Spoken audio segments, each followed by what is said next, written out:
It's a beautiful full moon out tonight. Halloween's just around the corner. Gets me to thinking about things like ghost killing Colts. You are historically relevant, and that's the only reason we like you. What is this thing doing on the table? I try to get rid of you, and you just keep coming back. Good grief. I can't let go. I can't let go. It's got me. It's got me.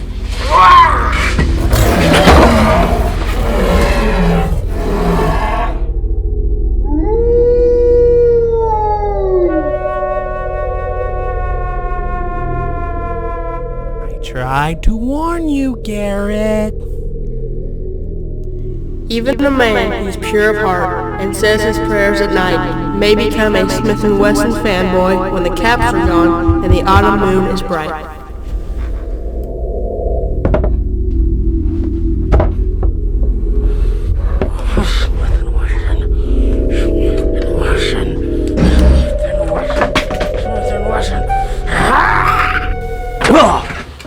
Oh, what a terrible dream.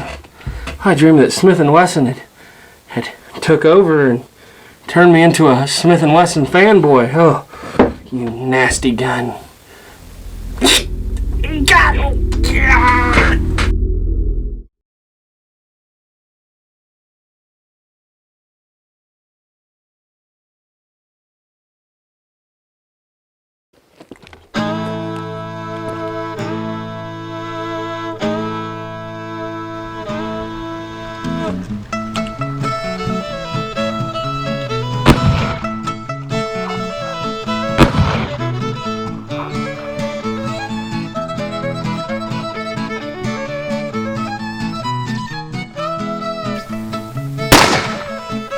Well, hello everybody out there. Welcome back to the 11 Bang Bang channel. I'm Garrett, and this is finally episode 6 of the history of the handguns of Colt.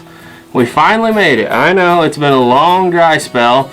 A lot of Smith & Wesson stuff on this channel. I know. I couldn't stop him. But anyway, we are back and we are filming a Colt special. Alright, so last time we talked about the 1851 Navy, and there are a few things I need to clear up right here and right now.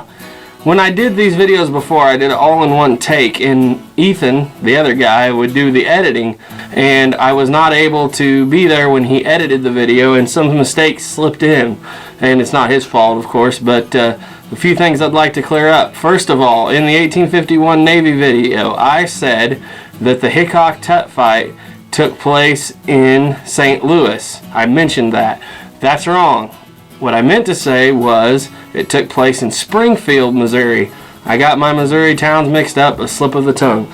Another thing I said was I called Mosby General Mosby. Of course, he was never General Mosby, he was Colonel Mosby. I will let you know in the next video when I make mistakes, and I will from time to time, and many of you are good enough to point them out to me, most of you very kindly, and I appreciate that.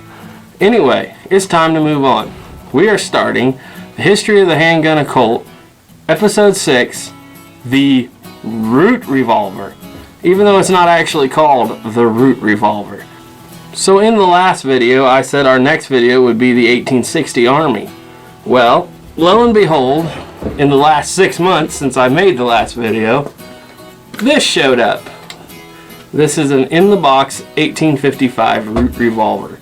The only thing in this box that is not original is this cap tin. Everything else in here is original. The flask, the mold, and of course the revolver. But we're not there yet. Of course, the 1849 pocket model was one of the most popular cap and ball revolver of all time. There's only one problem with this. It's not really, especially in the 6-inch barrel version, it's not really a pocket model. What it is good for is this little holster. By the way, this is a Duke Fraser Productions holster. If you need a holster for your 49 pocket model, go give Duke Fraser a ring.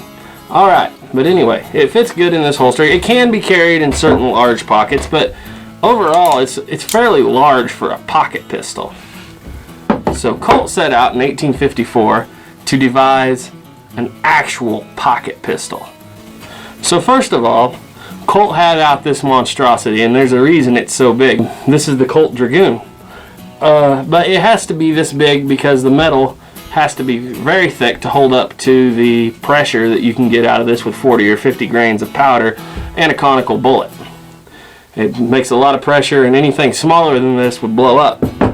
Hence why this gun is only a 31. It's actually a 32. It's a .325, but this 1849 pocket model is only a 31, which is kind of considered anemic, even though if you go check out Air's-Gone Bullet Mold's video on testing the power of this gun, it's still relatively powerful for its size. But the problem is it's still too big. Like we just discussed, it doesn't fit in the pocket. Now I'm going to show you the differences. This holster is custom made for this 49 pocket model. It fits like a glove. It is tight. Now, let me slide over here and grab this 1855 new pocket model, and I'll show you. It does not fit like a glove. It is very small, very tiny, of course without the trigger guard and everything else, and it's shorter. And the reason it can be so much smaller is all because of this top strap, which is helping hold the whole thing together and not relying solely on the base pin to hold the barrel onto the gun. Now, he would not be alone in this design. As a matter of fact, Elisha K, if you'll recall from our last episode, who had a lot to do with Colt machinery and manufacturing, had some things to do with this gun. Now, a lot of people today will just flat out call this the Root Revolver and say that he designed it. Well, that's true and not true. We'll go back here and let's look at some patents that are assigned to Elisha K. Root. So what we'll have a look at here is a patent by Elisha K. Root of a machine for boring gun barrels. By the way, all these patents we're looking at today are taken from the book Haven and Belden, The History of the Colt Revolver.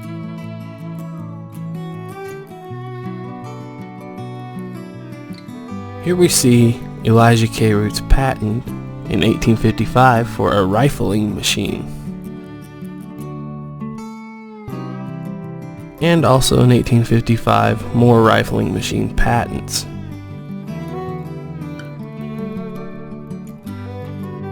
Here we see the zigzag root cylinder patent for the zigzags on the cylinder of the Root Revolver. Here we see the patent for the creeping loading lever.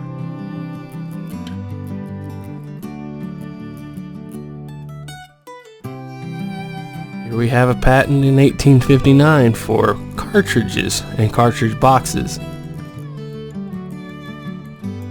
And once again in 1859, another patent for cartridge boxes that would be used in the Civil War. Now that we've looked at all those patents, there are two Root patents that can pertain to this revolver.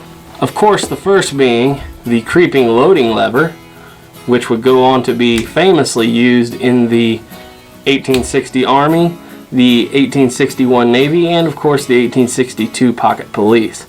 But it was introduced right here with the 1855 new pocket model.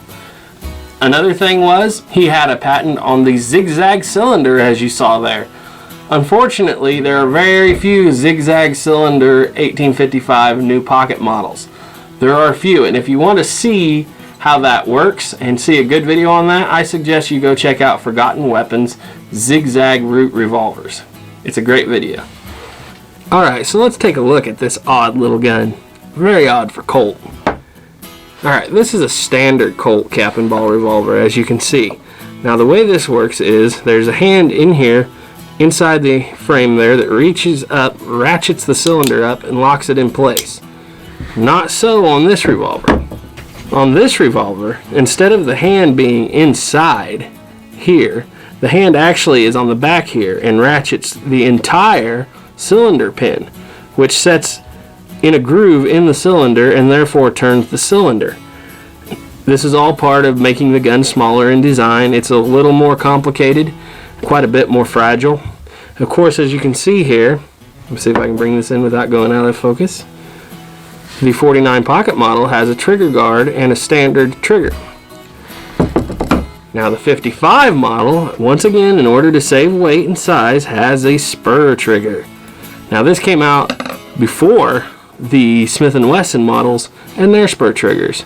Also, if you'll notice, of course, the top strap. A lot of guys that are Remington fans will say that Colt, in 1873, the factory stole the top strap from Remington. In this case, it's not true at all, because this gun is designed in 1854 and 1855, and it has a top strap. And even though it's called the 1858 Remington, mass production of that gun did not begin until 1861. So, technically, this top strap came out 6 years prior to the Remington New Model Army. Of course, there were a few Remington guns designed in 1858, still 3 years earlier on this. And this is not the first top strap design that Colt would come up with. Colt had prototypes of the Patterson with the top strap design on it. Adams revolvers had top straps on them ever since 1850, and they were very strong revolvers in Europe, and they sold very well. The top strap idea had been around for a very long time. It has a major issue of catching black powder fouling and fouling the gun out, which is why it wasn't really used in America, North America anyway, not to great extent until the 1860s. With this top strap comes something else. I don't know if you can see down it. I'm going to show it. Instead of having the sight in the back of the hammer like most cap and ball revolvers, the sight is now a standard groove. So we also have the groove sight that would come around later. One of the main advantages to this gun, though, is no longer do we have a hinge of this revolver for the loading lever. As you can see, that drops down. There is a screw here and a screw here that work as pins, and it simply has one mechanical advantage lever point to push the ball into the cylinder. Not the case with this. This is where Elisha K. Root's design comes in handy. Inside of this little case here is a number of nubs that grab a number of holes right up here in the barrel and work like a ratchet and ratchet down and give you much more mechanical advantage. Something that would later on be used in the 1860 Army, the 1861 Navy, and the 1862 Pocket Police. Alright, now let's disassemble this cylinder here. Now this is very similar to what would later be put onto the 1873 Single Action Army. You see this screw here? Right below this screw is a spring-loaded catch, just like the 1873. And as Duke Frazier would say, this is where you pop the little dinky over, push in on that spring-loaded catch, make sure your gun's at half cock, and you simply pull the cylinder pin out, and you can remove your cylinder. Now let's take a look at this cylinder. It is the fluted cylinder. This gun was made in 1862. And if you look back here, it's completely smooth. There are no ratchets for the hand to reach up and grab. That is because the ratchets are located right here on the inside of the frame on the back. Now how this works is this little square right here, which is like two keys on each side, goes into the cylinder and locks in place. So therefore, when you turn the cylinder pin, you turn the entire cylinder. The lock work is mostly all on the outside of the gun, technically easier to get to, but very small and fragile lock work. Little pro tip for you if you have one of these guns, keep that lubed up really well, because those grooves fit very tightly into that cylinder and it can get stuck, and you don't want that. So we're going to just put it back together by slowly turning this into position, and then very gently feel it click in there. Feel it click into the actual cylinder itself. Now, let me turn this over. We simply push back in on the button, lock it in place, and we have our gun back together. We could take it further apart, but there are some very small pieces in this gun. One of these days we'll do a complete disassembly. Alright, for once we actually have the ability to look at an original Colt in an original box. We don't, of course, have the caps. This is not the original cap tin that came in the box. This is a Remington UMC cap tin, so it probably made after 1911, somewhere in there. But everything else, as far as I can tell, is original. The gun is made in 1862, and in .31 caliber, of course. Let's take a look at this. This is an original Colt flask. It has the Colt's patent with the eagle standing on top of the revolvers. Many replicas today have these tiny screws right here, little flatheads that hold the top of the cap onto the flask itself, and this has them too.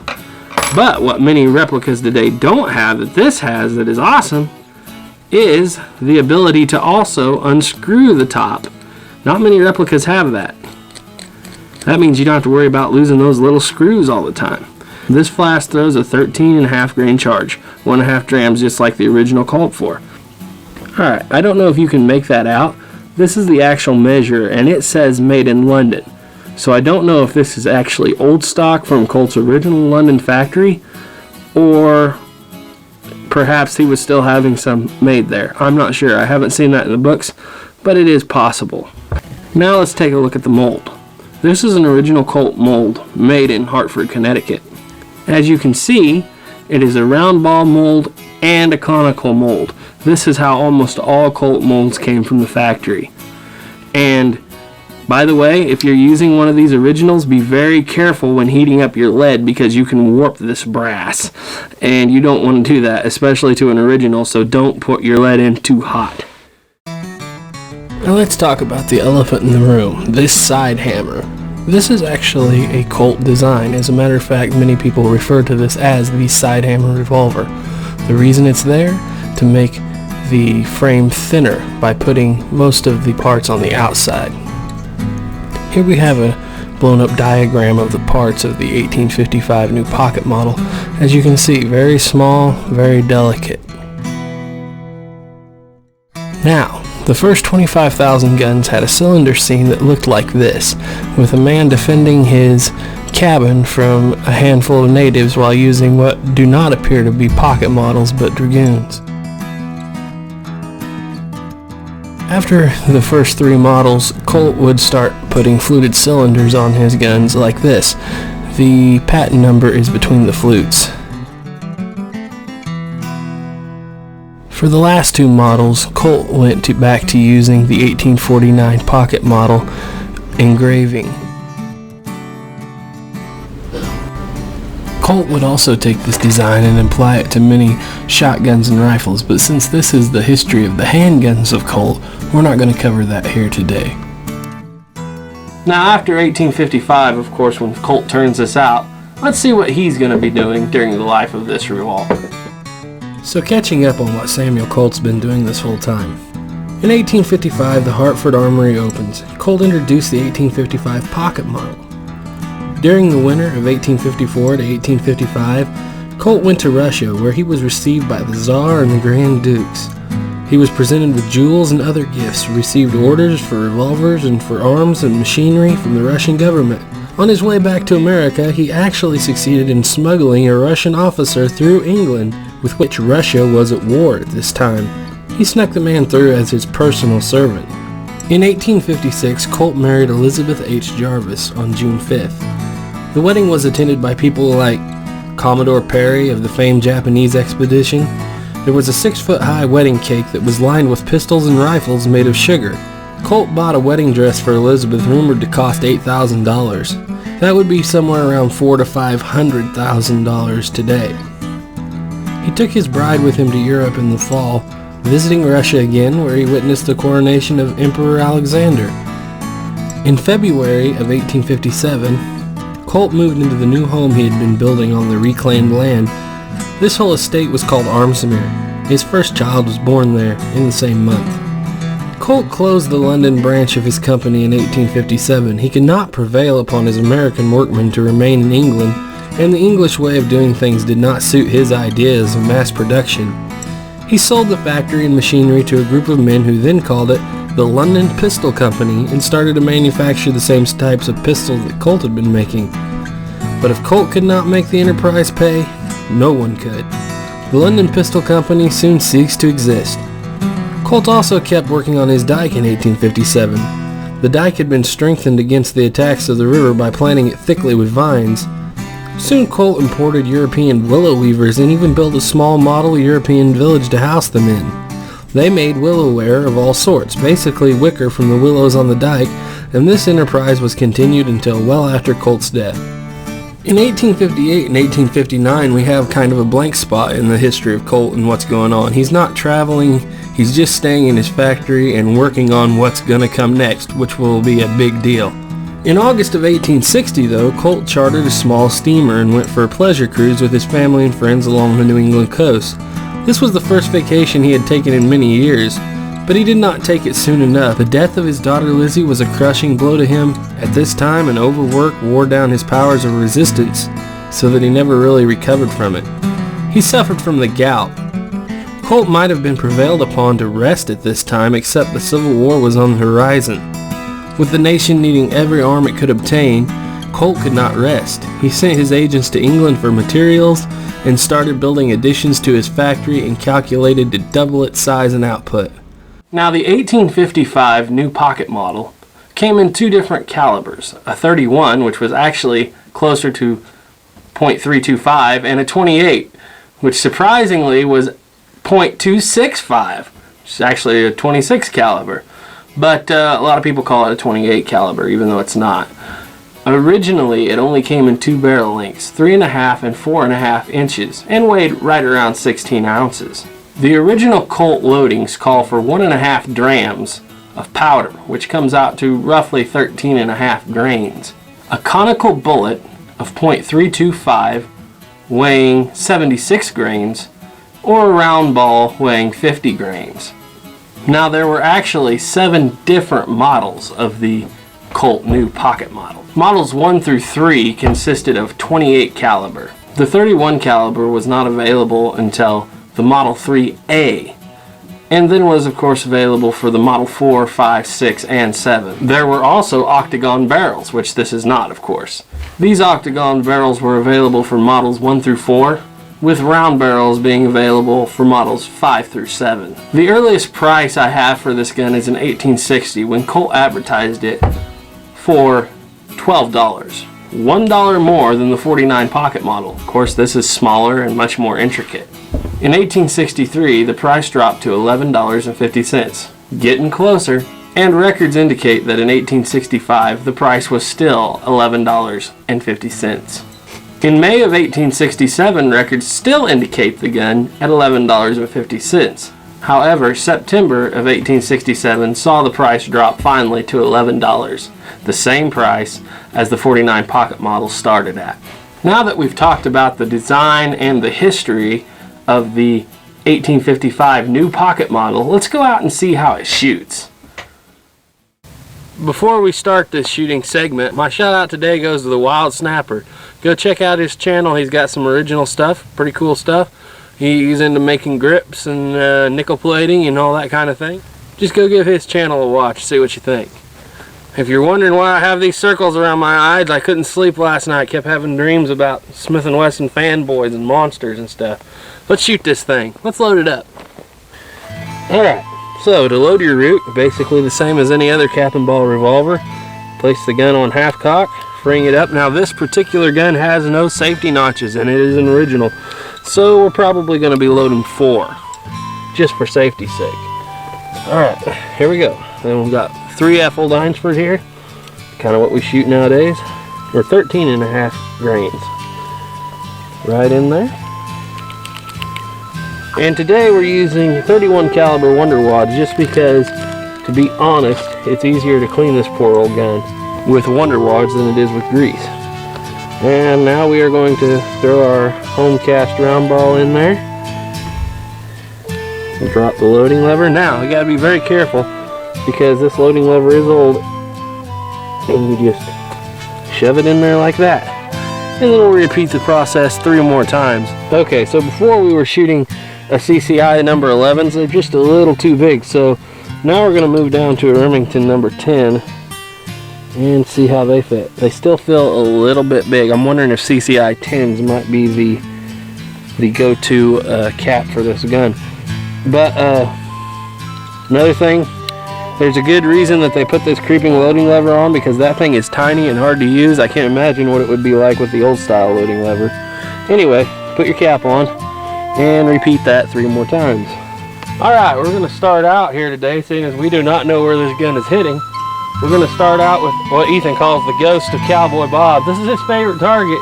As you can see, it's had a lot of hits on it. I think it's just because it's big. Anyway, alright, we're going to start and see how. I know that this gun shoots high. We're going to see how high. We're going to aim at the upper orange there. Hopefully. Okay. We're shooting about 1 foot high. A little higher yet. And we're bringing her down.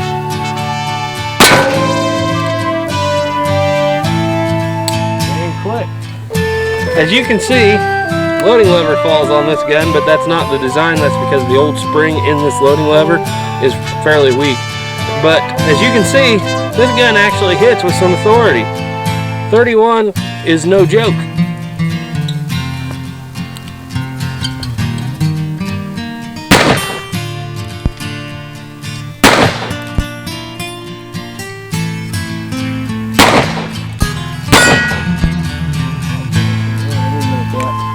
Give me a Remington.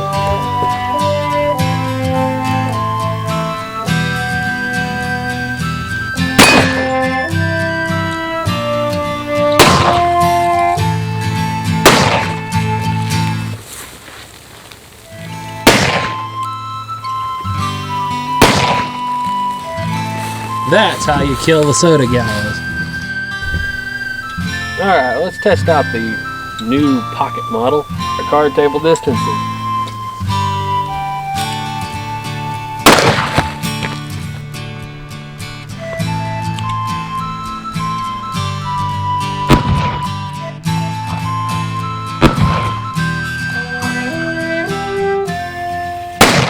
Nope, didn't hit that one.